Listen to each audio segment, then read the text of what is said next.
Let's talk about why some agents think brokers and team leaders can be toxic, and when they're toxic, why are they toxic? Do you work for a toxic broker or team leader, or have you in the past? Leave a comment, but I'm going to get into the reasons why those people might be toxic and like the ways that they're toxic and explain. And if you're new here, I've been in real estate for 26 years. I've been running a team for over 15 years. I've been a broker over several offices. And I'm going to tell you, it has not been easy. It is one of the hardest jobs ever. And you literally have to be at people's beck and calls. You're agent centric. You have to be agent customer service friendly because you work for the agent. Okay, so even a team leader, although they own the business, and a broker generally doesn't own the business, they work for the owner, but you are running a business and you have to look at expenses and you have to look at deals, like how many contracts are people turning in. You have to make a return. You have to make a profit to make it worth it, to be at the beck and call of lots of agents round the clock and take on all of the expenses on yourself.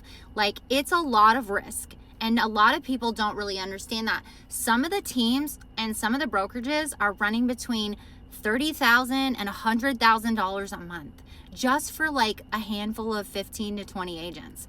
So if you think about the little bills that are coming in every month and the amount of contracts that need to be turned in, and why a team leader or a broker might get into like a toxic mode, and I can see it, right?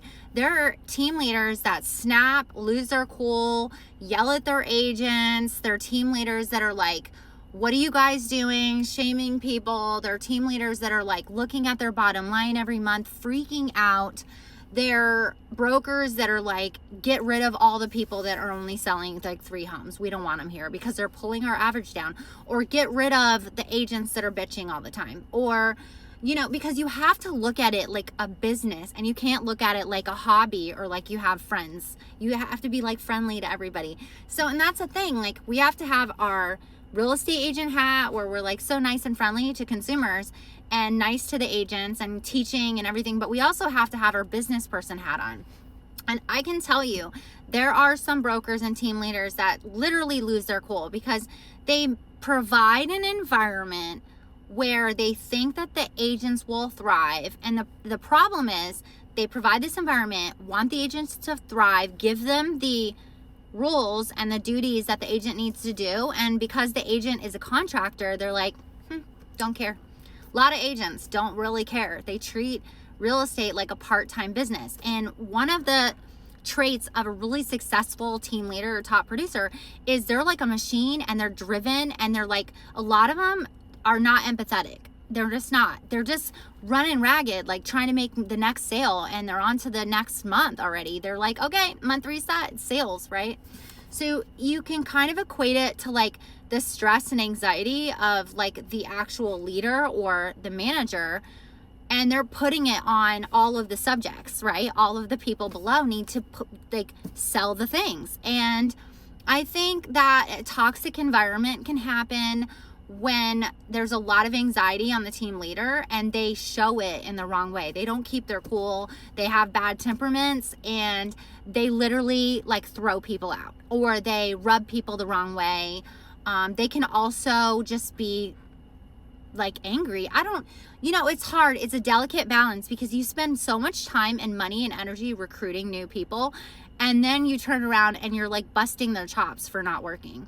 And so there is another type of environment that's a lot healthier, whereas you just start recruiting more and more people, and those people help to basically push, the rest of the folks in the environment to work harder, right? There's like a competitive environment.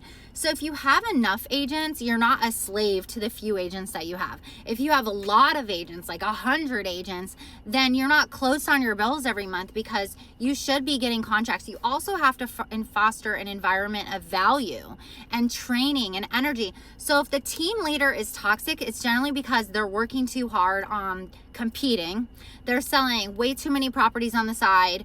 they're either absent from the team, they're not showing up at the office, they're not providing any value. So the agents just don't work, and then they leave. They leave unsatisfied because they're not really even being held accountable.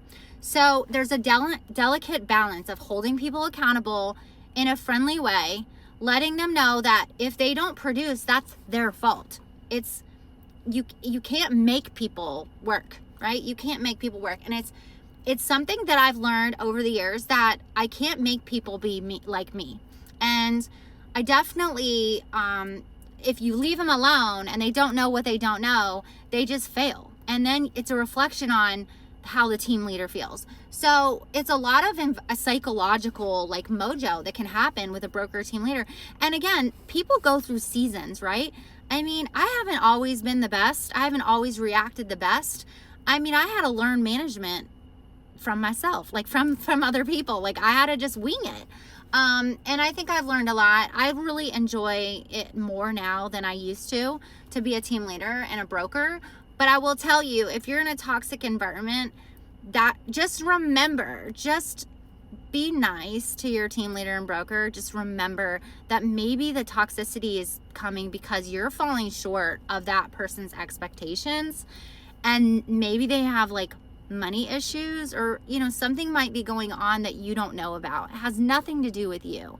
And unfortunately, I would have to say recruiting solves all problems. So you can either help your broker find more people to work at your environment, or you can leave. And if you turn in more contracts, the broker's gonna like you. That's just how it works. The top producer is always the most loved, and they get away with more. And mainly top producers are the biggest divas in the office as well. So you get my drift. So as we get towards the next year, if you're ever considering joining a team or a brokerage, you have to really think about the environment. And maybe you should give your broker a hug sometime if they're having a hard time and you see them losing their cool, and they're just really just overworked and they can't take another call because they have way too much on their plate.